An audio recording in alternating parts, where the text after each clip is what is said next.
আসসালামু আলাইকুম। সবাই ভালো আছেন আশা করি। শখের বশে ২ টা গরু কিনছিলাম। হাট, hot, hot, hot, hot, hot. মানে খাওয়া-দাওয়া করি আর উঠতে চাচ্ছে না। আস্তে, আস্তে। তো গরু ২ টাকে এখন গা ধোয়াচ্ছি। যে গরম পড়ছে। এই যে আমি গরুর গা ধোয়াচ্ছি। আপনারা হয়তো ভাবতে পারেন যে ক্ষেত, গ্রামের পোলাপাইন কি কাজ করতেছে? গরুর গা ধোয়াচ্ছে। কিন্তু ভাই আমি এগুলারে অনেক ভালোবাসি, ঠিক আছে? আমি একজন অ্যানিমেল লাভার। যত রকমের প্রাণী আছে সবাইকে প্রচন্ড ভালোবাসি।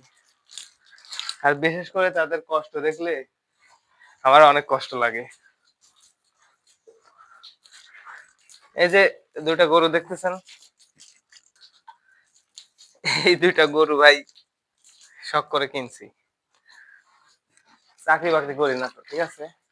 ভাবলাম যেহেতু গরু বাছুরে ভালো লাগে, ভালোবাসি অ্যানিমেল প্রাণী ভালো লাগে। ছাগল, গরু যেটাই বলেন শখ করে কিনছি। এই যে পালতেছি। প্রচুর গরম পড়ছে। গরমের দিন তো তাই জন্যে গা ধুয়াই দিচ্ছি ভাই। গোসল করাই দিচ্ছি। দোয়া করবেন আল্লাহ যেন আমার গরুগুলাকে কোনো অসুখ-বিসুখ না দেয়। সুস্থ থাকে যেন সবসময়। আর যে গরম পড়ছে ভাই, গরু বাছুর থাকা দুষ্কর। এই যে উপরে দেখতে পাচ্ছেন ছোট্ট একটা ফ্যান চলতেছে। এই ফ্যানে ওর কিছুই হয় না। ঠিক আছে? তো ভিডিওটা এই পর্যন্তই। ভালো থাকবেন। আসসালামু আলাইকুম।